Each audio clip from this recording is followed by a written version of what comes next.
Well, not exactly the way we wanted to end the season, but I look forward to working with this team and getting to where we know we're going to get to. I've been here before. We'll get it done. We're going to get it done. We got to really, starts with me. I got to look at myself, and then I got to look at everything in this program and decide where we go, what direction, how we do things. But certainly we will examine everything. It's not a lot different than what we did the first time here. There's going to be dips. There's going to be some peaks. It's not a linear process, but very, very confident we'll get there. So got to help these kids down there. They're hurting right now. There's a lot of kids that were physically put it on the line for this team today. Game time decisions that played, and I tip my hat to them. They're a tough group. Some guys tried and went as long as they could, and then had to back down. But it's a tough group of kids. Didn't go our way, but I look forward to the future. So I'll answer anything I can. Greg, where do you feel like the offense just kind of, I guess what held it back today? We made a lot of mistakes. Yeah, we, just some operational things. Initially, we ran a couple times and came flying out of there for some nice runs, and we didn't operate with any real consistency, any real flow. Just got to examine everything. Just going back on that note, offensively, you said, you'd look back and examine everything after you made the change at offensive coordinator. Just want to know what your assessment is of how your team played offensively in the second half of the season compared to the first half. Well, I'm gonna refrain from that until I really give it some deep study. When you're in the middle of it, you're really trying to get ready for the next one. You evaluate the game before, you try to fix whatever you can, and then you move on to the next team, because sometimes the issues what occurred in the previous game really aren't applicable to the next one, so you don't spend too much time. I need to look at it and really just study what it is that we fell short, where we fell short, and is it adjustable? Is it a playing issue? Is it a coaching issue? Whatever it is, we have to examine it, address it, and then whatever I do for that to adjust it, that's part of being the head coach. To that end, what's your plan, anticipation as far as filling the offensive coordinator role in terms of timing, interviewing candidates, and when you'd like to have that all wrapped up? Yeah, I'm not gonna rush it. Just like when I took the job initially, I have to examine everything, like I said. So literally, guys,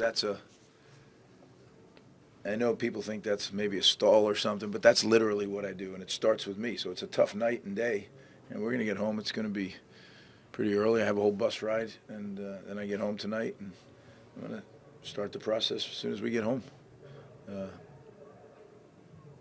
It's what I do, right? That's what I've done, and it's painful, right? I know this is painful for the players, the coaches, painful for everybody, but I'm encouraged in the fact that we have, I was looking at it on the bus ride down, I think we have 45 players that have 2 years of eligibility or more that have played in Big Ten games. So, we're bringing back a group that has been in games in the Big Ten, and now we can use that as a springboard for the whole off season. And how much improvement we make in this off season will determine what we are next year. But we certainly have a lot of guys that have done it. It's different when you're talking to them about it and they've never done it. So it's just kind of conceptual. Once they've been in it, whether it went well or didn't go well, they know exactly what it is that it's like and how hard it is. So that part of me, I'm excited about that. I'm excited to get right into doing this examination and get going on the program. And this is a different era in college football too. So we'll see what all goes down. And it's a lot of moving parts right now, and especially minutes after a really tough loss. But like I said, we've done it before. We gotta hit the drawing board. I guess just how would you kind of assess what you saw from Gavin in the totality of his season and where he is right now? Yeah, I don't know if it's a good time for me to get into totality of his season, right? I mean, I think I'll be able to do that better, a little bit later on. He's a very young, talented football player, and the process of development for a quarterback is exceptionally hard. And it's easier when you have a surrounding cast that is really talented. But we have a bunch of guys that are figuring it out. So that doesn't make it easy on the quarterback. It doesn't make it easy on anybody. But the one thing I know is they work really hard, and he works really hard, and we'll continue to improve. I know it takes time to do this self-reflection, and obviously you're going to take the time to do that, but in the moment for the fans, for the players, what's the one area that you can look in the mirror and say, I want to do differently, I could have done differently? What's something you would change in the immediate, looking back in hindsight? Oh, there's so many things. I mean, you can't say there's one thing, right? If there was one thing, it would have been done. I mean, this is, when you look, here's the thing that's tricky as you're building something. You think you've got something cured, right? So, okay, we got that handled. And then all of a sudden it rears its ugly head. And, you have different issues you're trying to get fixed then. So it's that 2 steps forward, 1 step back kind of thing that gets you.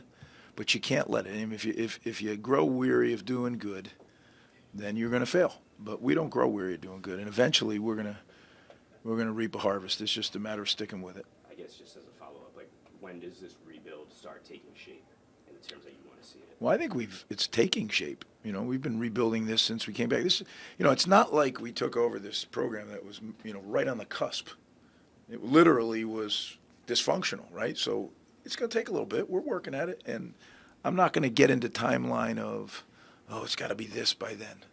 I know I look at it, I said, look, this is what's getting better. Today we didn't have some of our guys, and we don't have that many guys, right? So I'm not going to get overly, just because it was the last game. It's a game. It's 1 of 12. Now there'll be time to, self-reflect. There'll be time to do a lot of things. When you're working 80, 85 hours a week, you don't have a lot of self-reflection because you got a job to get done.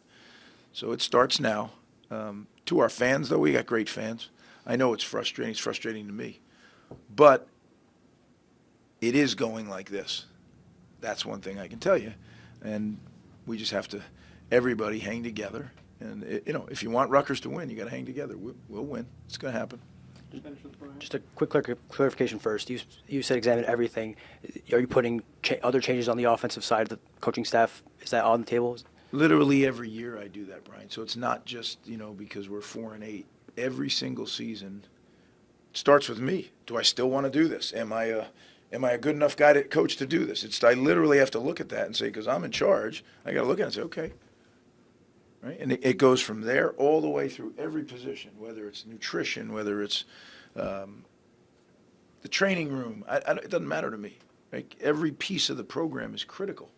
And I examine every piece. Now, will I start with the coaches? Yes, because that's time sensitive, right? The hiring mode is now.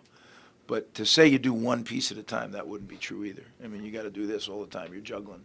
That's the nature of the job. But it's a tough thing, right? Especially when you're 4-8. It hurts a lot. But you know what? Anything that's worthwhile is hard. Anything that's worthwhile is going to hurt. But that makes it all the sweeter when you start to win and when you start to win big. So I'm looking forward to that, I promise you.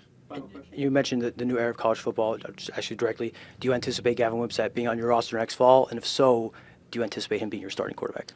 Well, I certainly anticipate him being on the roster. I've been led to believe nothing else. But again, to think that or anyone knows what another human is thinking, you never know, right? You never ever know. So would anything shock me? Nothing would shock me. But do I think we have relationships with our players that are above and beyond playing on a field? Yeah, this is, the reason that I'm in coaching. I don't need to do this anymore. The reason I'm in coaching is the development of young men. You get a great opportunity, a platform to develop young men and leave a legacy with they and their families. When I look at the players that we've coached here before and all their families and all their kids, that's a heck of a legacy. And that's why I do it. Now, do you have to win games to keep being able to do it? You do. That's the nature of the business part of it. And I'm not naive to that.